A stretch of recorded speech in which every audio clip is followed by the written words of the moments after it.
It's a half-ass heathen podcast. What's up, all you dirty little heathens? Hey, surprise, fun. Surprise, motherfucker. I don't know if I'm gonna put this as a bonus episode or what. But yeah, welcome back, you guys, and to you guys who are new listening, welcome. Our dogs are making noise, so we're gonna have to deal with that. We might have to yell at them a little bit, like some whistling and some yelling. Sit down now. Good boy. Took them potty and now they have energy. But yeah, welcome to the show. If you guys are new here, my name is Cody, joined by my wife, Dana. Hello. And welcome to the Half-Ass Heathen podcast. Before we get into the fun bonus thing, don't forget to go hit the Linktree and follow our socials, and then head over to the Discord and the Facebook. Come join the groups. And if you guys have any comments, questions, concerns, leave it down in the comments down below. Don't forget to give us a rating, a comment, and a share. And I think that might be it. Yeah. But inspiration for the episode tonight. We recently had some family members who stumbled upon our... Jesus fucking Christ. Did you drop the fucking atomic bomb? It's full of water, so it hit pretty hard. Kind of sounded like me when I fell down the fucking stairs as a kid. Jesus, anyways. Yeah, we had some recent family members. We had some I got all fucked up. We got some family members that recently stumbled upon our content. We good? Yes. And we figured, well, instead of having a bunch of different awkward conversations, I'll just make an episode about it and say, hey, if you want to learn about this, go watch or listen to it. So if that's you guys, hey, what's up, y'all? Love you. But yeah, this is also good to send to anybody that you know that's questioning what heathen or Norse paganism is or whatever. Yeah, so we just wanted to do a little overview. Oh shit, I should have brought a chair over here. I could have done the Captain America meme, turn around. So, you want to know about heathenism? Oh my gosh. Just to keep it, I mean, I'm going to explain it the wrong way first, because the wrong way is so much faster. Wrong way. Think about Vikings, Odin, Thor, Loki, all that shit. Now let's reel it back to the right way. It's a very old religion. This predates Christianity by quite a while. This, I don't even like calling it a religion. It's more like a lifestyle, the way that you live your life. We use the word faith a lot in our episodes, just as an easy way to connect to people. If I say like, our path in life, that could mean all sorts of different things. So using words like religion and faith, it's easier. So or journey. I say journey a lot. Yeah, but just in general, we don't really see this as a quote-unquote religion.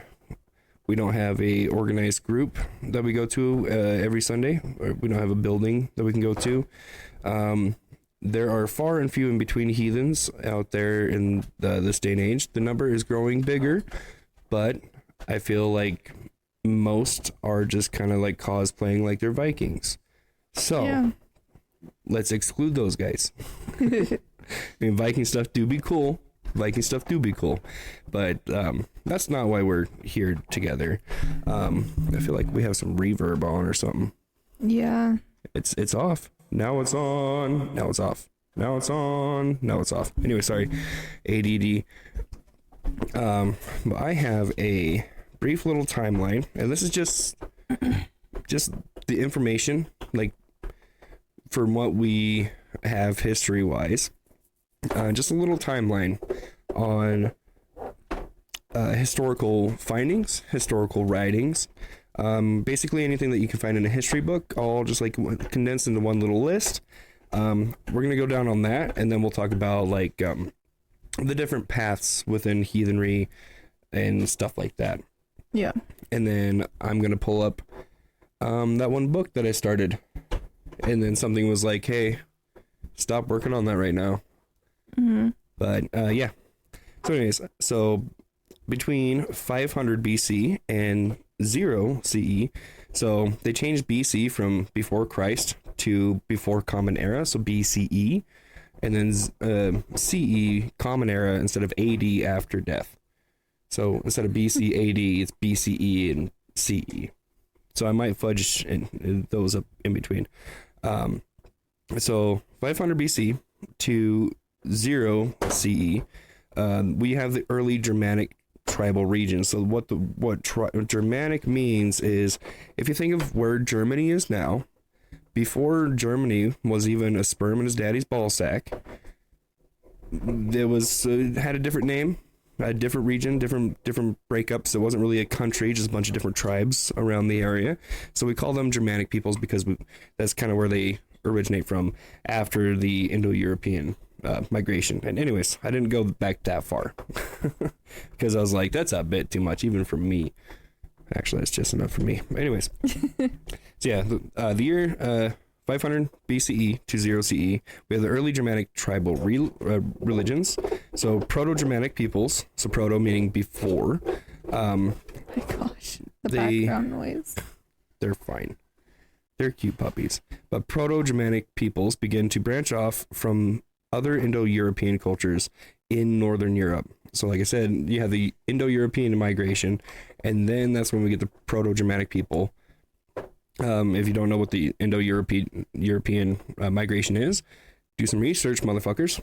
But early forms of animism and ancestor worship dominate at the time. So animism is kind of like basically like you go out and you connect with nature.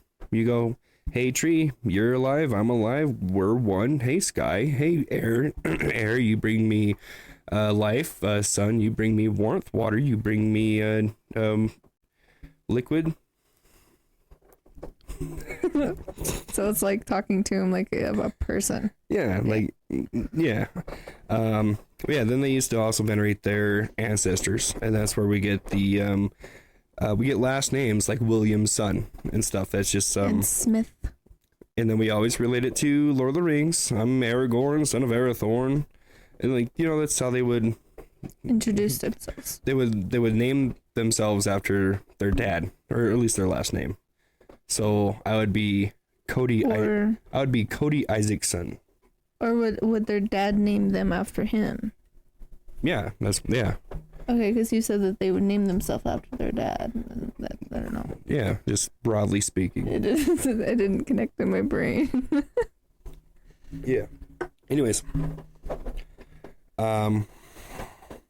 So yeah, we have evidence of ancestor worship, and it was mostly animism. This is back before they had labels for themselves, so they did not call themselves heathens. They did not call themselves Norse pagans. Paganism. And since we are talking about paganism, and if the family members that that we think are listening to this, the word pagan, I know the Bible says, ew, gross, dirty people. So pagan, it comes from the Greek word, am I really fucking drawing a break? Blank. Tell me, look up. Pagan comes from the Greek word paganus, which literally translates to rural folk. So, rural. If you live in rural areas, you are automatically a pagan by definition. Now, when the church went on their crusades and stuff, the big cities, right? Let's put this in like plain terms. Let's say you're in, I don't know, we're close to Utah, Salt Lake City, right? Say that's Roman, right? That's Rome. And Salt Lake City says, we're going to go to every little farmhouse, every little farm town around us, and if they don't believe in what we believe in, we're going to kill them and we're going to deem them evil. So how would you say that? We're going to go out to the rural town areas, and if they don't believe in what we believe in, then we're going to kill them. So what do they say? The paganus, or the pagans, are evil and need to be killed because they believe in false gods. So that's where history leads us to, and I'm just explaining this just flat off the top of my head. So when I am sounding like I'm not trying to bring animosity to modern day Christians. This is just history, and that's all it is. But yeah, so back to 500 BCE through 0 CE. The proto deities that evolve into Odin was Vodanas, Thor was Thursas, and Tiwaz was Tyr. So, yeah. So if you're, yeah, they were worshipped before Jesus was worshipped. And once you go back into linguistic evidence, that's where we get most of the information from on that. Then you fast forward to the 1st century CE. So this is after Christ's kill. This is between 0 and 100 years CE, or after death. So this is the Roman encounters. In 98 CE, Tacitus writes Germania. The Roman historian Tacitus documents the customs, rituals, and gods of the Germanic tribes. He mentions deities like Nerthus, Mother Earth, and worship in sacred groves rather than temples. This is one of the earliest written sources on pre-Christian Germanic religions. I did try to find his book, and it is fucking expensive. How expensive? Expensive enough that I don't have it. This book is almost 2,000 years old, and I can't buy a fucking digital copy on it because it's too expensive. It's funny. I was gonna say, is it $2,000? $1 per year as it ages. Yeah, I tried to look into it. Anyways, so then from then we're going to fast forward to the 3rd and 6th centuries, so between 300 and 600 years CE. We got the migration period. So this is when the Germanic tribes, the Angles, the Saxons, the Goths, the Vandals, and etc. spread across Europe. So we have a big old migration thing. Spoiler alert, it's because of the Crusades that are happening and all that stuff. So the religious practices diversify regionally. This is the formative period of what becomes Norse paganism in Scandinavia. Archaeological finds like bog offerings, sacred weapons, and fertility idols suggest ritual continuity from the Iron Age. And if you're new here, the burps are a thing.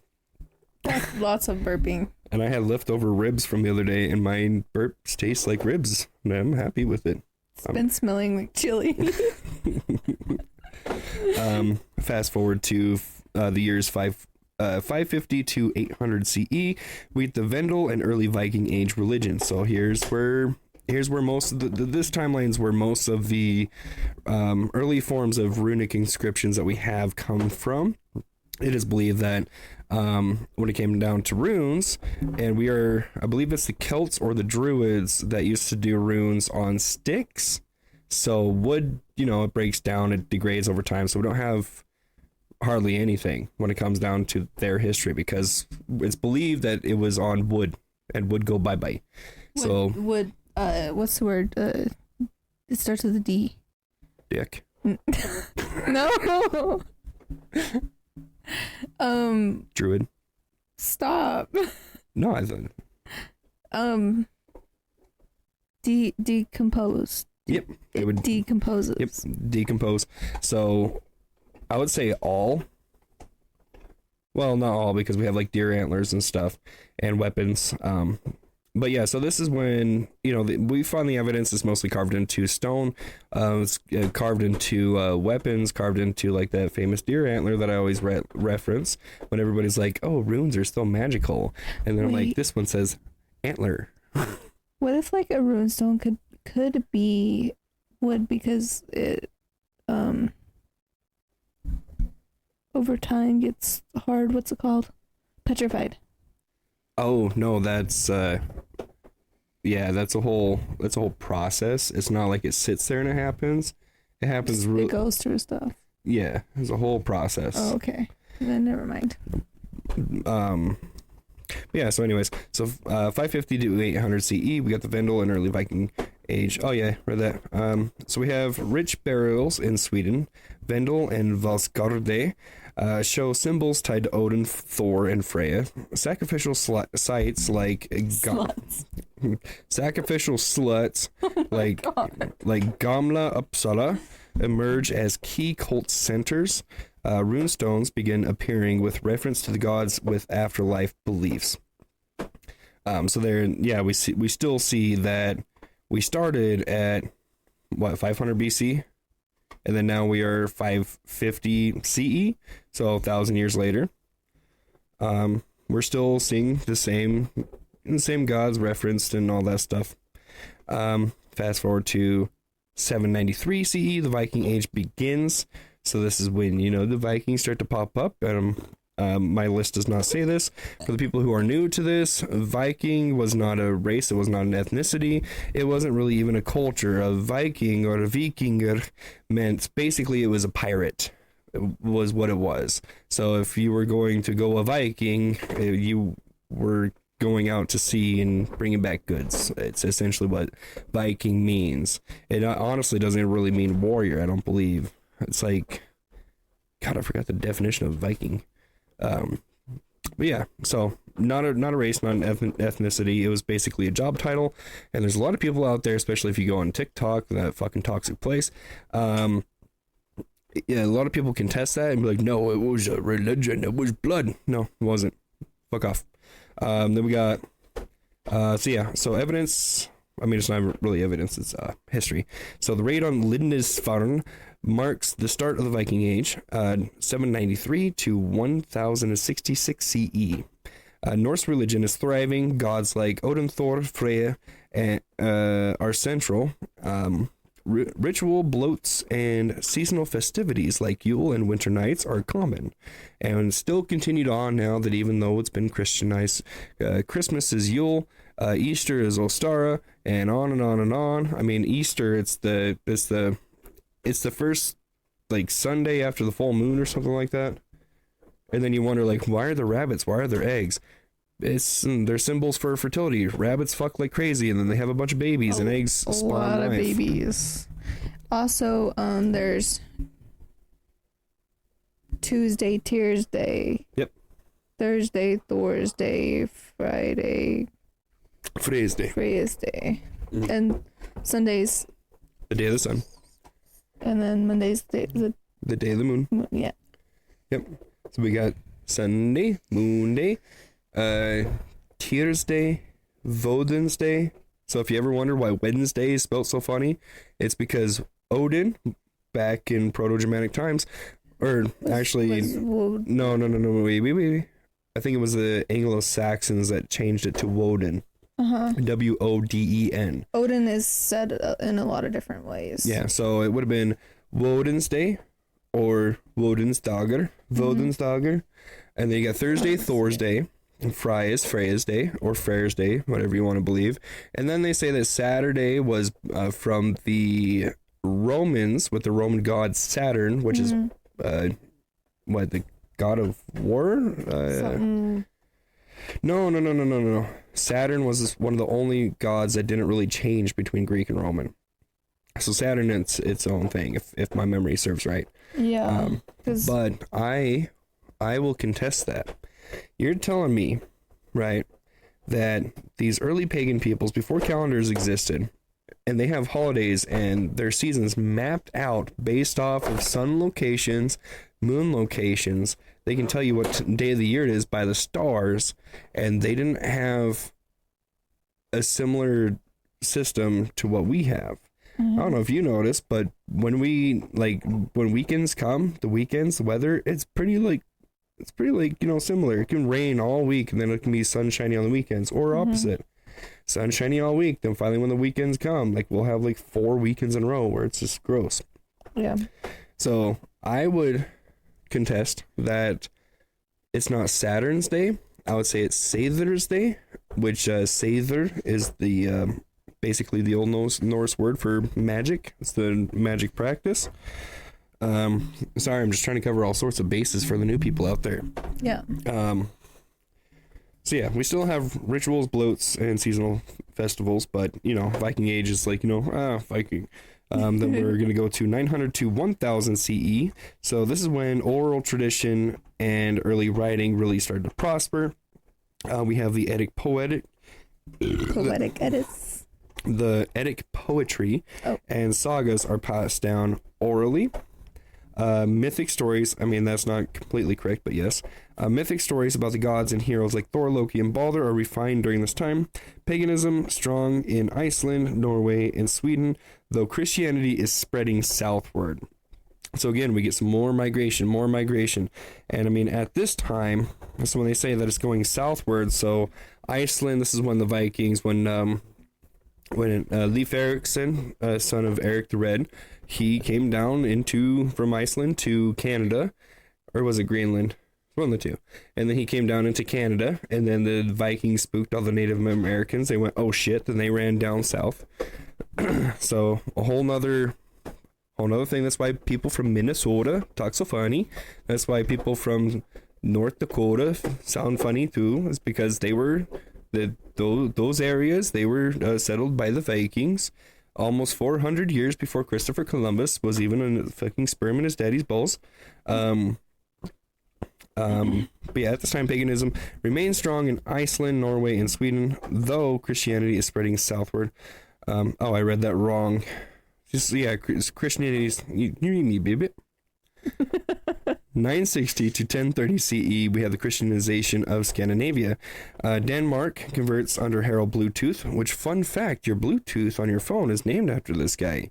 If you take your phone, you scroll down, you look at your Bluetooth symbol. This is actually a bind rune. You got the Birkenau rune, and then you have the Kaunin or the Kenaz rune. So basically, everything is influenced these days. Everything these days is influenced by them. Stems from our faith, really.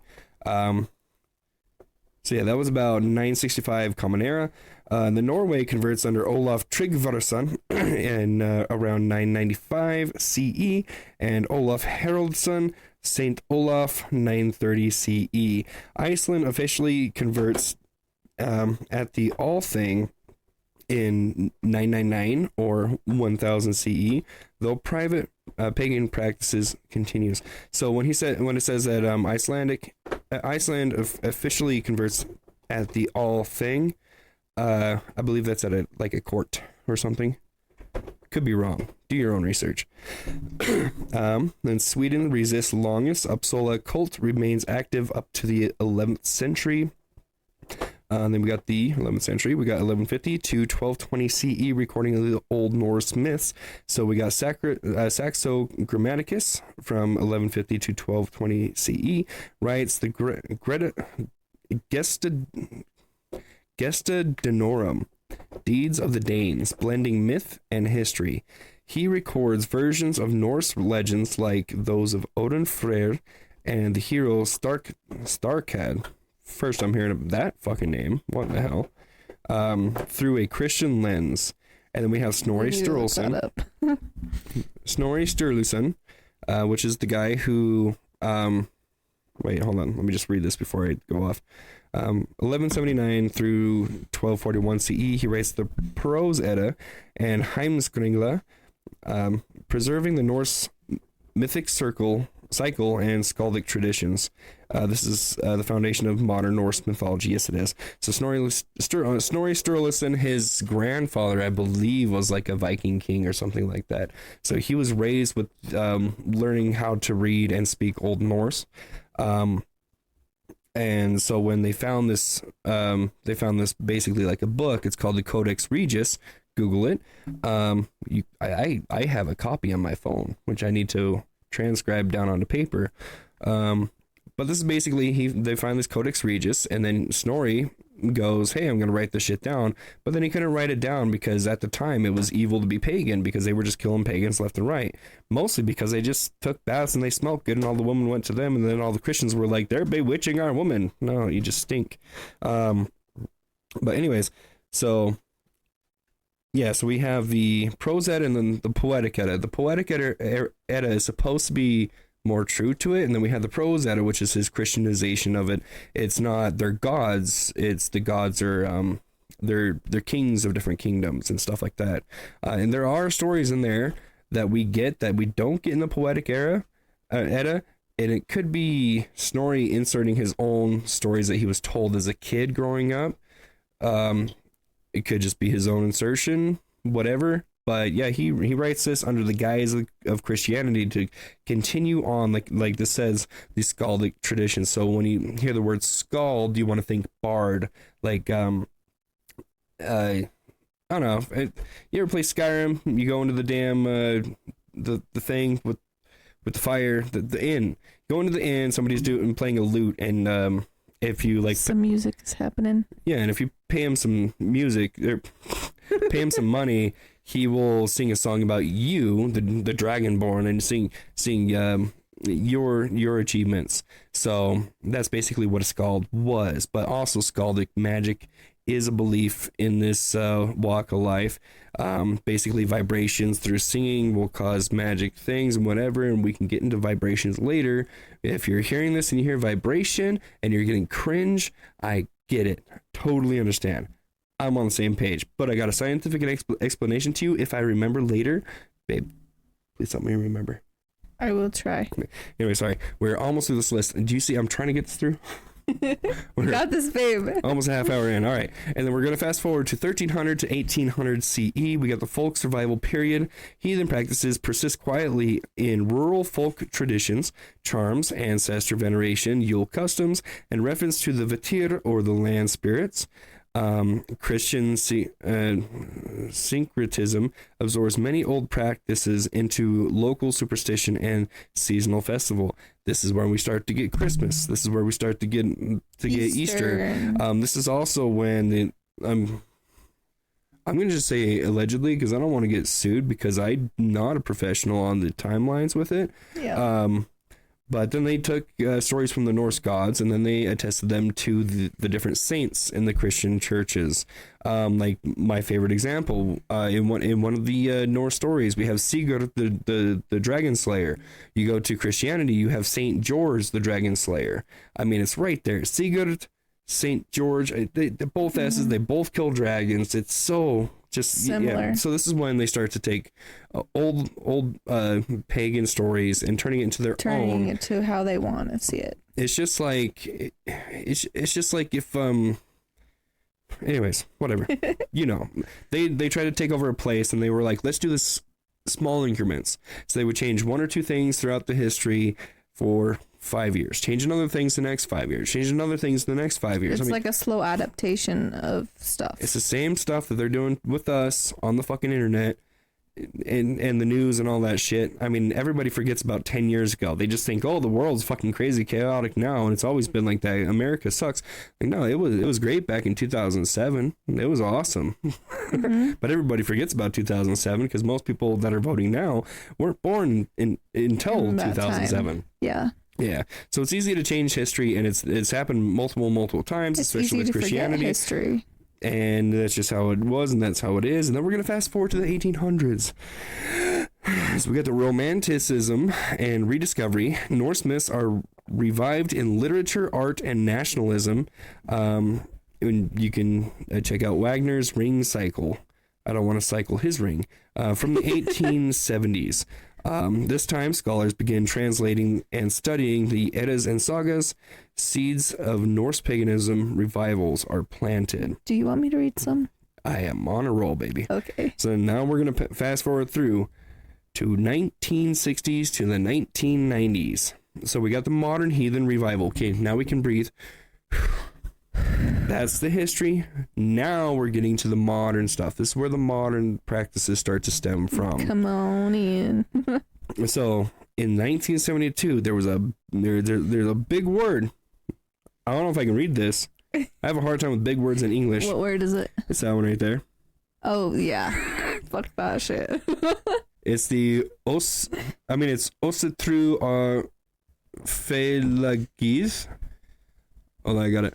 Ossetru Felagis. Anyways, it's founded in Iceland by Sven Bjorn Bentinsson.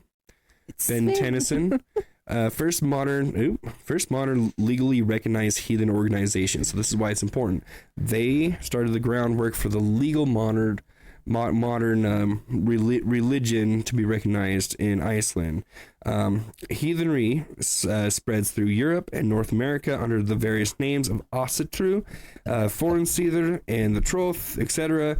Reconstructionist focus grows rituals, bloats, and Simbel revived using historical sources. So what Reconstructionists do, they follow the faith, but they only follow what are in the books and what's written on the fucking page, and then they try to take that and make their own religion out of it based off what we have on paper. But we don't have a whole lot, so I'm not a Reconstructionist. So it's their views written down. It's when they read the sagas and somebody experiences something, they go, okay, I can experience that. Oh, That's legit right there. But if I experience something that's not in the books, it's not how it is. that's not how it's supposed to be. Yeah. Oh, okay, that makes sense. Then we get the 2000s to present. We got modern heathenism. And modern heathenism diversifies from historical reconstructionism to inclusive modern interpretations. Recognition grows globally. Iceland builds the first modern hof or temple dedicated to the old gods, constructed begin in the 2010s. Online communities such as the half-ass heathen podcasts start to pop up and give some academic stuff and whatever and whatnot. So now we're here, and now I have to pee. Me too. So now you got the before, you got the during, and then you got now the after. After, yeah. Now my heart's pumping. I read through a whole lot. Sorry, babe, I didn't let you talk, but I was on a fucking roll. I wanted to get through that because it was important to me. No, I wanted you to talk. I didn't want to say, I wanted you to do your thing, and then afterwards I'm going to Because now we are going to talk about modern day interpretations, modern day practices, and our own views. And our own views in the way that we do things. Yeah. But I wanted to just put all the info out there, timeline. Get the give you guys names and dates so you guys can go research this stuff yourself. Yeah. Do your own research, motherfuckers. We always say it. Give you a tool. Use it. Yes. Speaking about tool and using it, I'm going to go use my tool to pee. Hold on. I almost just stopped the recording. We need to pause it. We'll be right back. All right, and we're back. But yeah, so now we're going to talk about modern day paganism. Babe, I talked for a half hour straight. Would you like to talk for a little bit? I don't know what Or would to you like say. me to keep going? What do we need to talk about? Modern day heathen practices, beliefs, and all that stuff. I'm not very knowledgeable. My brain is drawing a blank. Okay.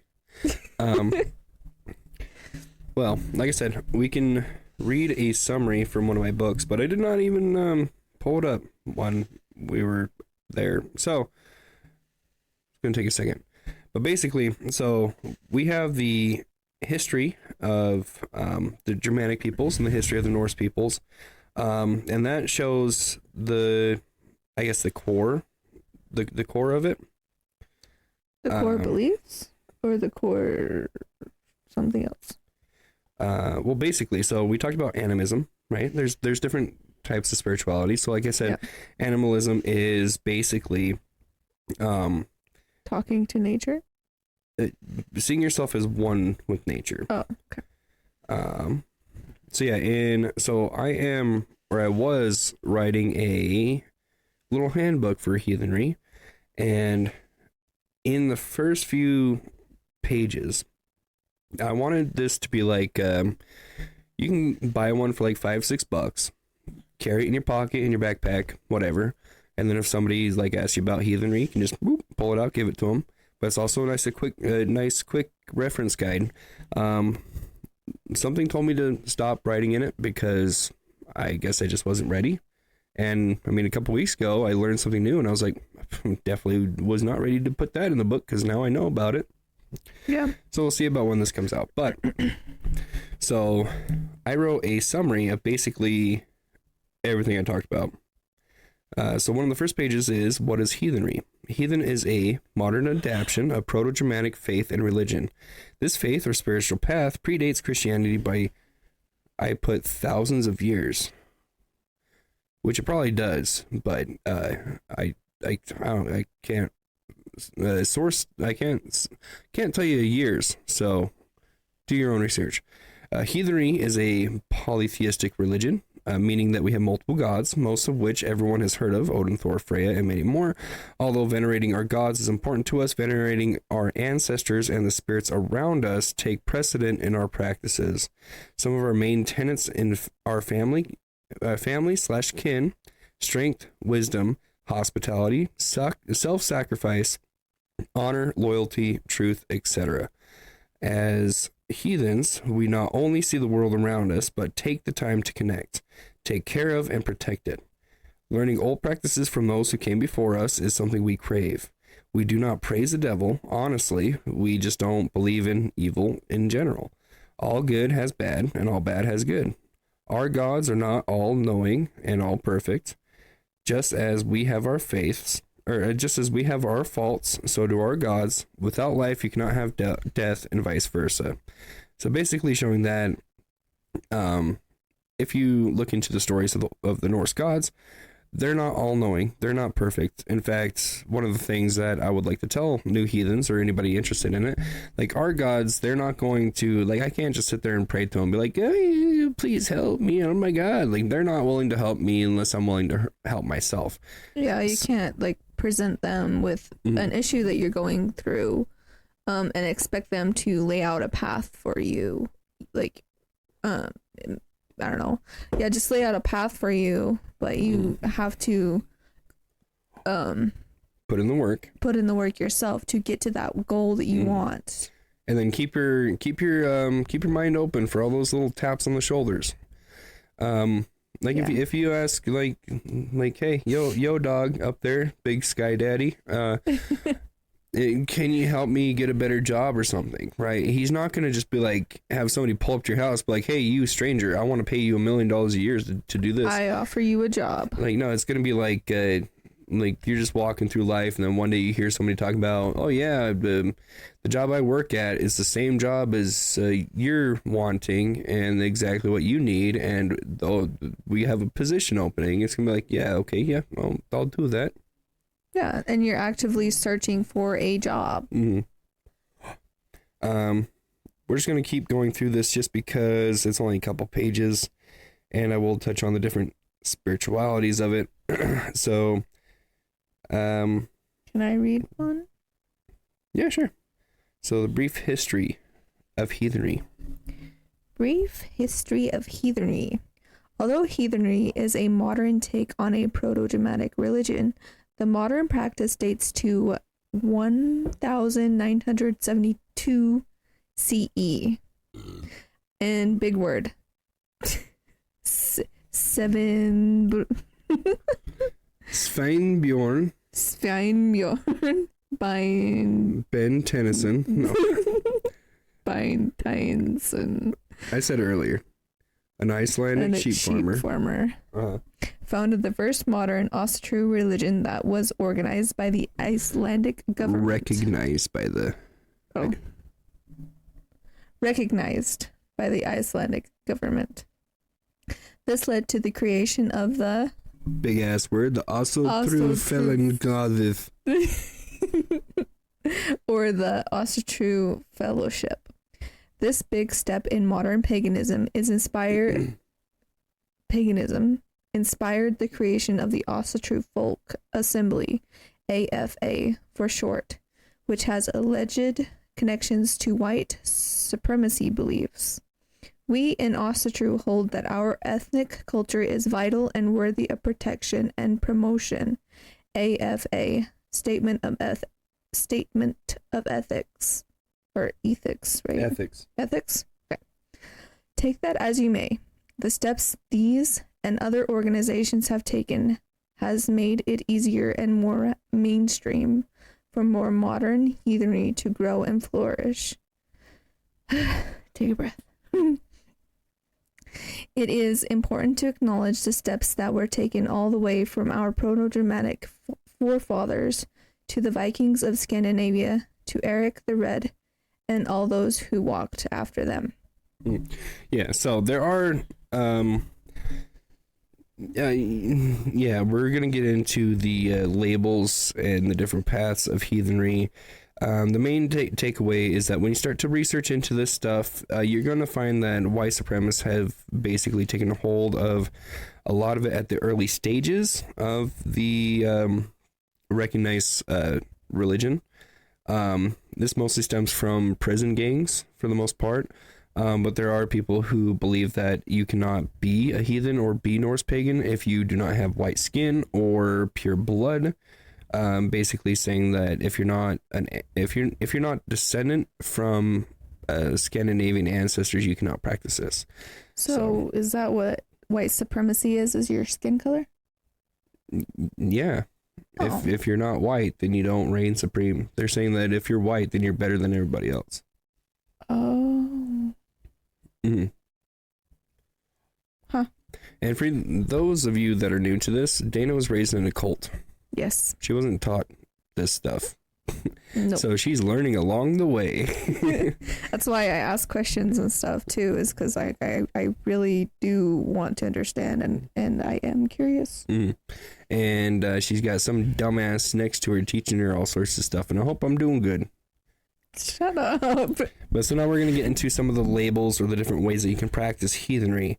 So one of starting out with Ásatrú. So this is going to be the most mainstream if you look up heathenry books and Norse paganism books. The most used word. Well, yeah, but it also ties back to the original Icelandic recognition.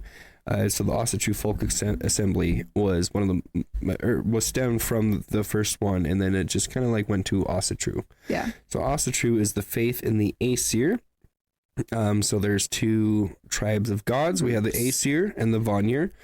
So Ásatrú is faith to the Norse. Reading two lines at once. That's how my brain works. So Ásatrú is faith to the Aesir, mainly venerating the Aesir faction of the Norse gods. And then we have Vanir, which is the other way, faith to the Vanir, mainly venerating the Vanir faction of the gods. And then we have Rókatrú, faith to the Dark Ones, mainly venerating deities of the underworld, such as Loki and his children. Edgelords. Yeah. They're all edgelords. They're trying to be cool. And then we have Odinism. The belief that Odin is the one true god to be venerated. Odinism is also, I would say, this is my opinion, I would say that Odinism is to heathenry what the KKK is to Christianity. It's like if somebody says that they're an Odinist, they're probably racist as shit. Just my, I mean, and they're cultic as fuck. Because they're praising Odin as the one true god. I would say that they have a, what's the word? Small peepees? Similar concept of religion as like Christian. Yeah. Because Christian have the one God. Mm-hmm. So if you take paganism and turn it into how they would want to view it, and it would be Odinism, mm-hmm. that's where I think that's why they would want to follow that kind of they're trying to turn a polytheistic. Can I even say the name? The fucking word. Praising. Okay, they're turning a religion that praises multiple gods to praising only one.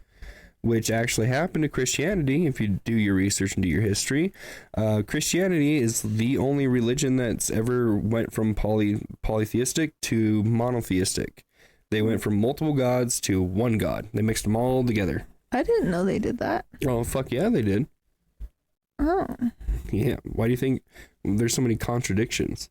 Yeah. I'm full of peace. I'm full of love. And it's like, I'm full of envy and jealousy and wrath and rage. Do your own research. I'm a dumbass. Who knows? I could be wrong. I'm not, but I could be wrong. I'm not.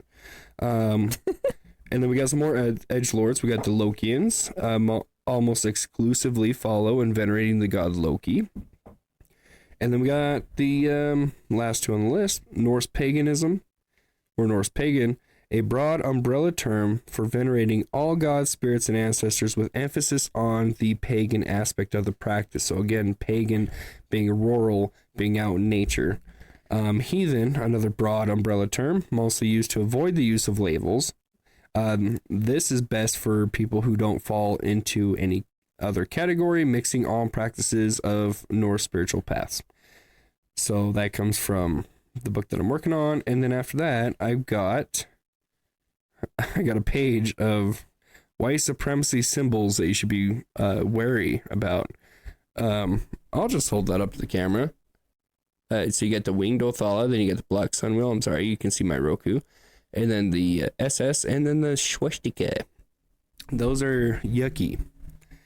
Being a heathen, we do not have commandments. And the reason for starting out with starting out with, like, here emphasizing about the white supremacy and then the Nazi shit. We don't have commandments, but we do have 9 noble virtues. So 9 being a sacred number to Norse practitioners. It's in all the Eddas, all the stories. You know, there's 9. Odin hung from a tree with a spear stabbed into his gut for 9 nights and 9 days to discover the runes. 9 pops up all the fucking time in the story. So 9 is very sacred. There's mysteries behind it. But yeah, so to be wary of the 9 noble virtues. These are not our they're not our commandments, but face value, I would say good. And we did a whole episode on this, so we'll just do this really fucking quick. So the 9 noble virtues were created in 1974 by John Gibbs Bailey and John Yewell, Yeowell, of the Odinic Rite, and later adopted Odinic. So Odinic. Again, tied to white supremacist shit. And then later adopted by the AFA in 1983. These are not our commandments and do have ties to hate groups, but face value are good guidelines. So number 1, we got courage, physical and moral bravery, standing up for what's right. We got truth, honesty, and integrity in speech and actions. We have honor, personal dignity, and respect for oneself and for others. We have fidelity, loyal to one's commitment and relationship, discipline, self-control, and dedication to uphold one's values, hospitality, welcoming and treating others with respect and kindness, self-reliance, independence and personal responsibility, industriousness, hard work, and productivity. And then we have perseverance in the face of challenges and adversity. And that's all I wrote in my book so far. But hey, now we're here. Now we're reading through the whole thing. So maybe I was supposed to just stop. But yeah. So that's just all the stuff on the infos. So now, babe, we should probably talk about, do we believe that there's a man in the sky with a hammer?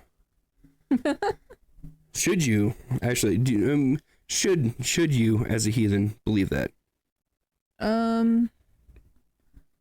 I don't know, because I don't see him as like a person. I see him as the clouds, you know, the thunder.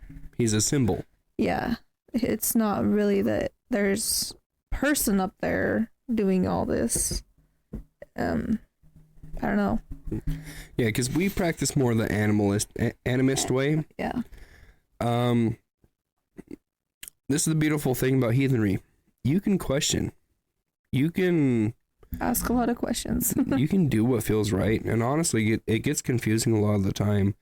There's people out there that's going to say that they were, our ancestors. Like, we stem from them through our genes. And that could very well be true. There's people that believe that they're just stories, and the stories are supposed to represent lessons. And that could be very well true. And then there's the people who believe what's written down in history is the way we are supposed to practice. Mm-hmm. And for us, that's not really how it is. I mean, yeah, it's there, we acknowledge it, and go off of it, but it's not like our main focus, I guess. That's the word. And then there's other people, which, like we touched on, animism. I think that's where we mostly fall in line with. I think we just kind of take it all in and just look into nature for the answers, I guess. I just look at us as the broad umbrella term, you know. That's why we use the name heathen. Yeah. And that's why in my book I said heathen is a broad umbrella term for people who don't fall in between any label. Yeah, it's really that we do all of it and the in between, and we don't do all of it. You know, there's things that we don't do, like, ever. And I mean that's the fucking beauty about being a heathen, is it's Christianity. You're told not to question and have faith. In this walk of life, it's you're literally told question everything and do your fucking research. That's question everything, take care of your fucking research, be strong, leave a mark on the world, make a name for yourself, do right by your family and your children, and treat other people right, and don't be a dick. Yeah, like it's not hard. Even treat your enemies like friends. Yep. You know, like you don't be disrespectful. You give respect to get respect. Back in the day, they used to have the leader of a warring tribe would come into their hall and have dinner with them, get drunk as shit, and they used to party, and then the next day they'd go back to war with each other. I mean, that's just how it went. Be hospitable even to your enemies. I mean, like, to sum up the faith, it's just don't be a dick and respect nature. It's not hard. But yeah, I mean, there's a shit ton more into this. You know, there's people who believe 100%. So I guess I'm missing a piece. Like I said, 9 is a sacred number. In the Norse mythology, we have 9 different realms, and the gods are in their own realms. They're, you know, up in Asgard, right? Some people could say that's heaven. Another thing, Valhalla is not our heaven. It's not. And hell, if you spell hell with 1 L instead of 2, hell's a she. Hell, well, I mean, hell is a goddess, but also Helheim is a place, and it's just a place where normal people go. Like, you're not going to be pinned down in a lake of fire for making a mortal mistake. But if you affect somebody's life, that domino effects to the world getting fucked up even a little bit, there's special places for you. Like if you're a child abuser, and you know there's other words I could use, but child abuser. If you're a fucking pedophile, well, murder's different. Well, yeah, you're right. But if you are like a child abuser, if you're a pedo, there's a special place in hell for you, and it's a lake of snakes that'll eat your body over and over and over and over and over and over and over again. I'm getting tired. God, you act like it's 11:03 p.m. Oh yeah. Hey, everything lined up perfectly. My daughter wanted to go to bed an hour early. I was like, all right, cool, sure. I was shocked. Really? That's why I didn't fight it. But yeah, so I guess was I talking about something? I forgot. I guess we can talk about our heaven and hell aspect. What's our afterlife look like, right? We were talking about the nine realms. Yeah, 9 realms. I was on to something, and then I forgot. We were talking about Helheim. Oh, I was talking about how people think that they're real, like physical beings. So yeah, there's 9 realms, and you know, you think about them as like dimensions. Some people take this as legitimate. That's not the word I'm looking for.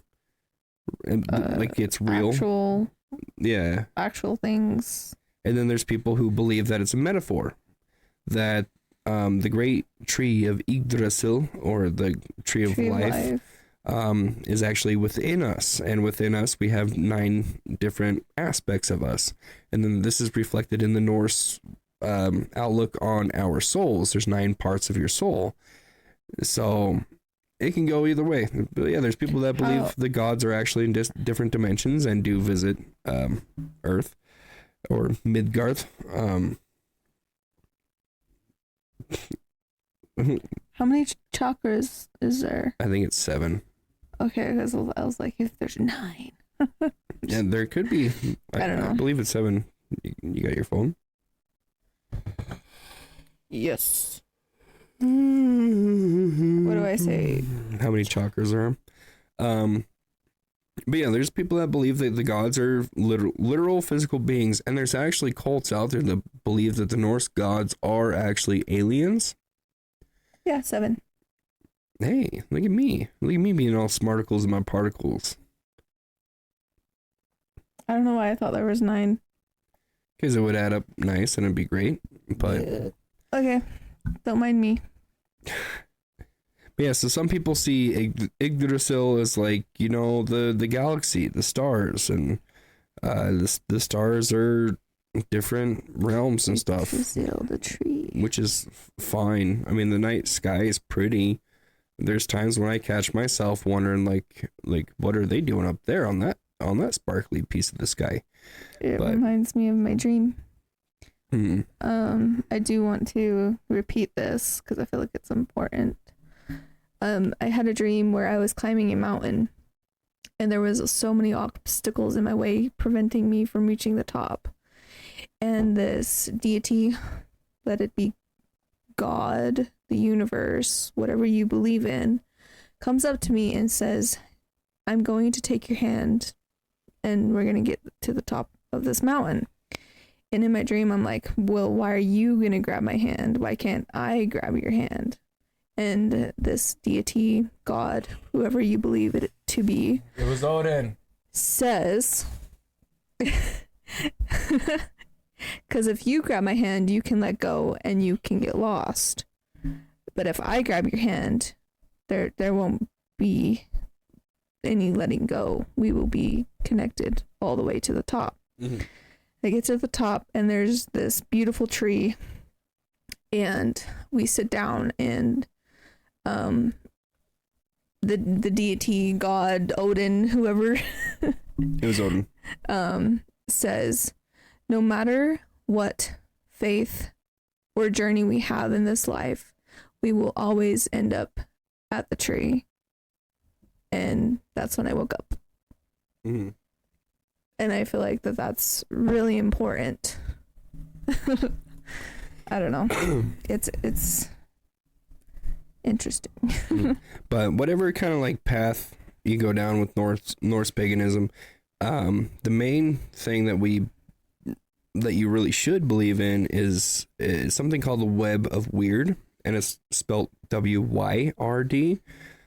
Basically, it's everybody is connected, and everything that you do causes a ripple to go through the web and affect somebody else. Mm-hmm. So when you think about you being surrounded by a web, and every little thing that you do sends a ripple, you want to send out the best of the ripples. You don't want it to affect anybody negatively.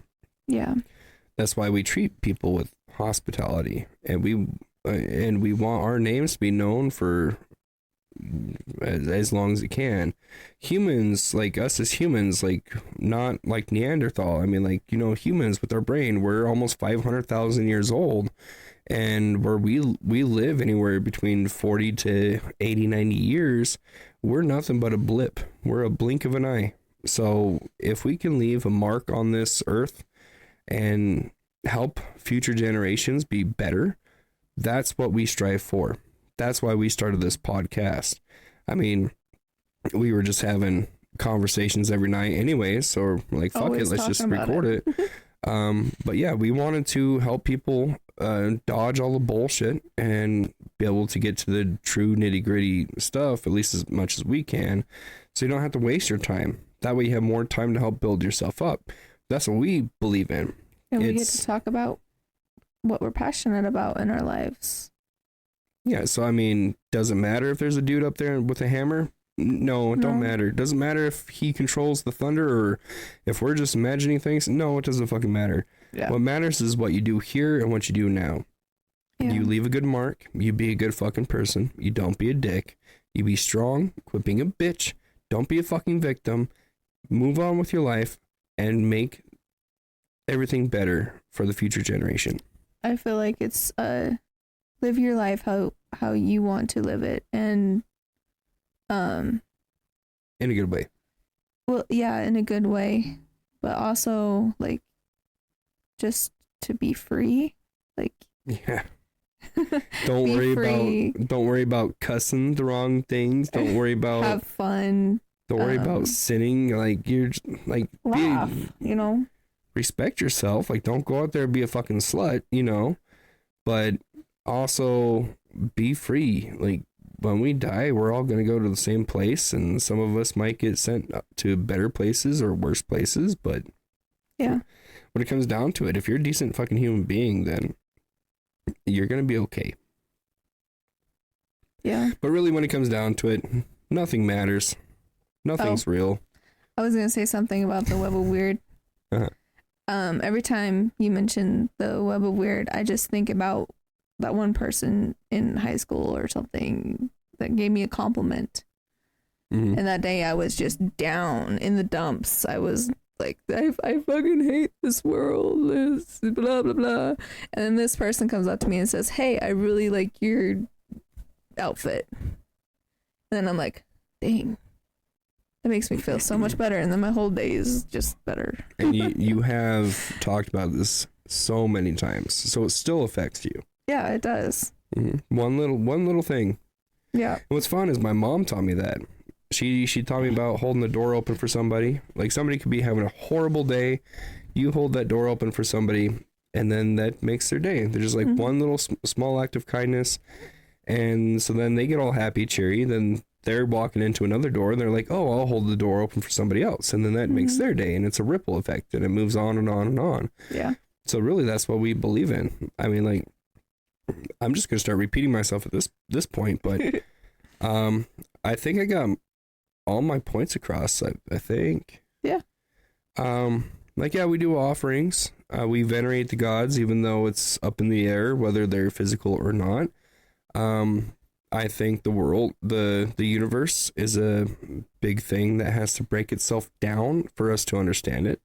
Mm-hmm. And for us to understand it as humans, we have to put labels on everything. So the universe breaks itself down into different pieces and puts labels on it to make it easier for us to understand. Because if you try to understand the universe and you fly too close to the sun, you're going to get burnt and you're going to go crazy and your brain cannot comprehend it. That's what I was going to say. If you really did get the full universe experience, your brain would literally get fried. So it's got to give it to you in a way that you're going to understand it. And it may not be all at once. It's going to be through your whole entire life until you die. Uh-huh. I mean, imagine if my kid asked me a question and I opened my mouth and a billion sentences came out at once. Big words, billions of sentences all at once. She would look at me and go, "What the fuck just happened?" What right? did you just say to me? But if I'm able to be a simple being, it's easier to teach my kids things. It's easier to communicate. Yeah. But if I open my mouth and when I open my mouth, brains blow up, that's not what's going to help. So, well, if you talk and it sounds like you're talking like Shakespeare, and it doesn't make any sense, then it's like, what's the point? Open your mouth, make somebody's head explode, and then out, damned dot. Seven of our listeners are gonna get that. It's Shakespeare. Bonus points if you guys comment down below what that plays from. But yeah, I think we've encompassed all the important stuff. Yeah. Live your life how you want to live it, and just don't be a be dick. happy. Don't be a dick and think of other people. Yeah. Simple. And don't be a fucking bitch. Don't be a dick. Don't be a bitch. Don't be a selfish asshole. Learn to grow. But also learn how to be a selfish asshole. Selfish asshole when you need to. If you are putting your energy out too much for other people, you are taking away from yourself. We are all about. Shouldn't do that. We are all about building each other up. That's actually in our rules. If you go to our Discord and our Facebook, we don't make fun of each other. We don't put each other down. We build each other up as a community. I mean, hell, we have people in there. We got people who write books. They're authors, and we got people who do music. We got people who do blacksmithing and all sorts of shit. Yeah, all kinds of stuff. You know, we're all there to hype each other up. Encourage. Until, you know, the guys start to talk to each other. Then we start to, like, you know, shit talk a little bit. Like, hey. It's like watching toddlers sometimes. It's just so funny. Hey, Tommy boy, what that mouth do? Dana has got to experience a lot of guy talk since we started the Discord. Yeah, I'm used to it. I just open and read it. I'm like, oh, they're talking about fucking each other. Okay. Maybe giggle here and there. What do you mean Cody's gonna pull Panu's hair? He's bald. He's gonna get a plunger.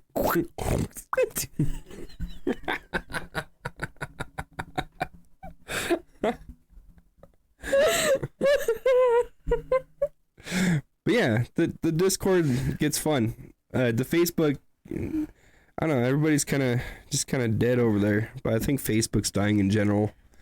Yeah. So, yeah. That's the episode. Hope you enjoyed. I am tired. It's late. We never record on a weekday. I gotta wake up to get my daughter to school in the morning, so I think we're gonna end this here. I forgot about that. Little update. We're getting a website together. We're getting some merch together. Mm-hmm. And I'm honestly stoked. And if you watch, you might be able to see it on the next episode. The next episode. Mm-hmm. And honestly, I'm fucking stoked. Especially, I got Dana a hat. I designed a hat for Dana as like a test run. Don't even say nothing about it. It's cool. I love it. And the one that I made for myself, I was like, I don't think I like this anymore.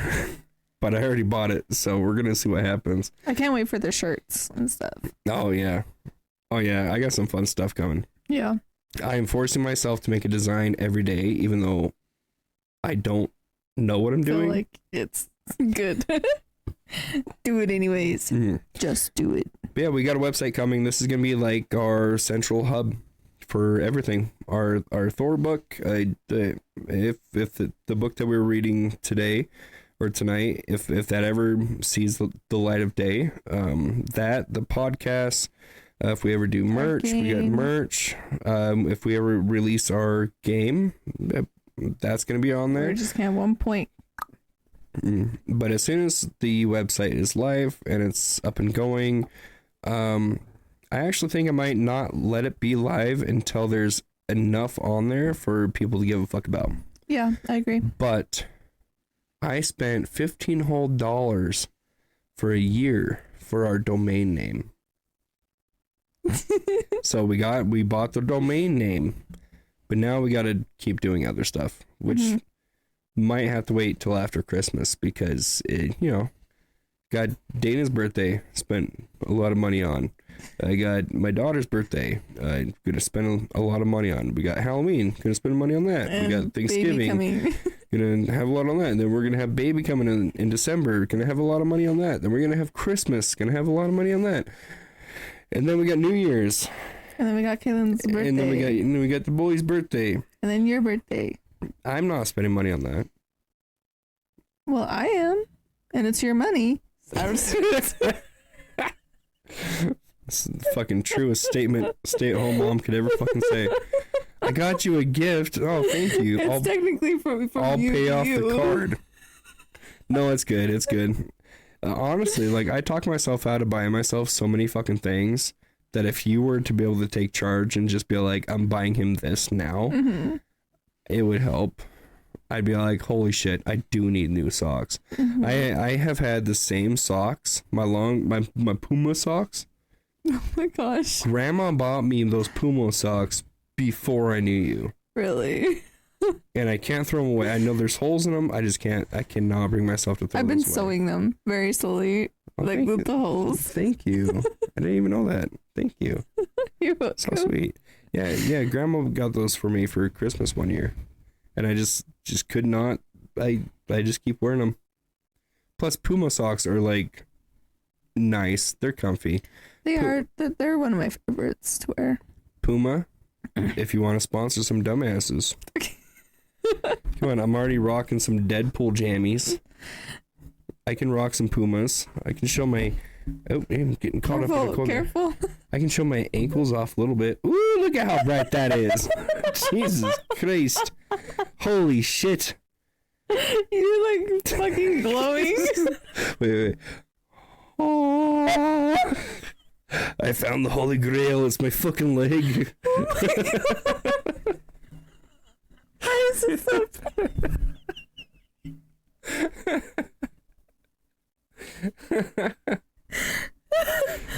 Oh my God. I mean, I do have, like, you know, I mean, that's all tan, and then bam. Wait, I want to see if my foot will do the same. No, you're not as importantly godly as I am. Oh my God, that's so funny. I'm not trying to be mean. You know, the non-video people are gonna be like, what the fuck? Basically, I brought my leg up in front of the camera, and it was glowing because it's so fucking white. And I'm not even trying to be mean. Just saying, Puma, if you're listening, if I can show off my glowing, godly leg, I can show off some good socks. I keep forgetting we got the camera up here. Listen. I need new socks. If you don't sponsor us, I won't have any socks to wear. And now you're being aggressive. Listen now, Linda, you bitch. All right, it's getting late. And I still got to figure out if I'm going to upload this tonight or not. It's going to be... Are you dead? I just peed a little. Okay. Oh, she just peed a little again. Stop. I can smell it. Ew. But with that, if you thank you guys for tagging along with us on a random fucking episode, I'm gonna try to get this uploaded tonight just because. We'll see what happens though. If it doesn't come out tonight, then it's gonna come out tomorrow. So, hey. Expect the unexpected. It came out, and I still haven't come out. That was bad, babe. I still pretend like I'm straight. I got a family. But thank you guys all for joining us. Like I said, keep your ear out for all of our stuff and come join the groups so that way we can have a bigger community. And if you are one of the family members that have found our podcast and you made it this far, congratulations for making yourself dumber. Losing some brain cells. No, seriously, if you are a family member that made it through the whole thing, thank you. Yes. Appreciate it. Thank you. And yeah, this is our stuff. This is our things. It's nothing serious. What does it mean to be heathen to you? Fucking nobody knows, man. But yeah, this is our thing. It's it's not a big serious fucking thing. Just don't be a dick, basically. Appreciate nature and chat with dead people, I guess. Also, audience, down below in the comments, what does it mean to be heathen to you? Yeah, let us know down in the comments. What's it mean to be heathen to you? What's heathen do you? What heathen mean do? Do heathen mean do you? Do who You heathen? for? What heathen do you for mean?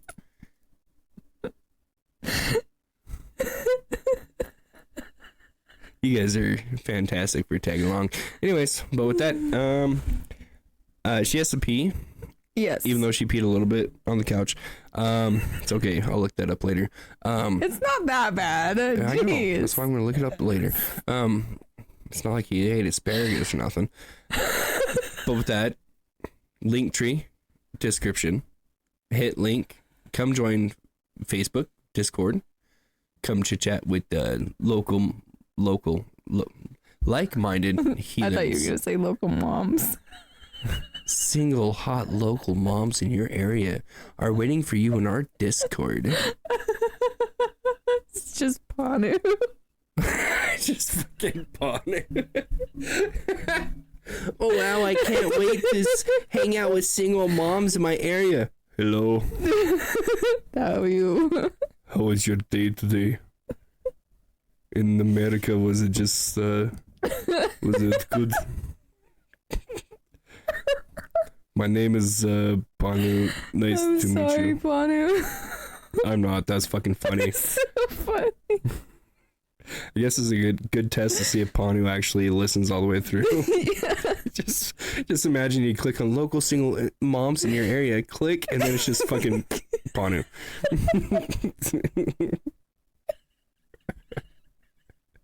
I mean, I wouldn't put it away. That's so funny. Oh my gosh. So, you in North America, click on lots of links for single moms.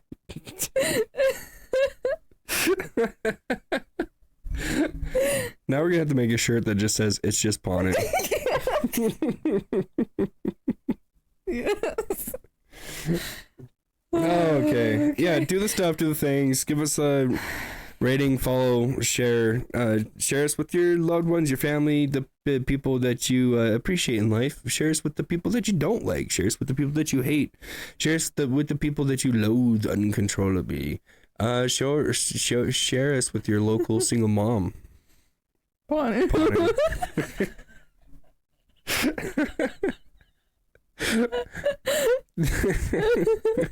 It's just Panu. But with that, love you guys. I'm gonna try to upload this. Love y'all. Skal, y'all. Skal, y'all.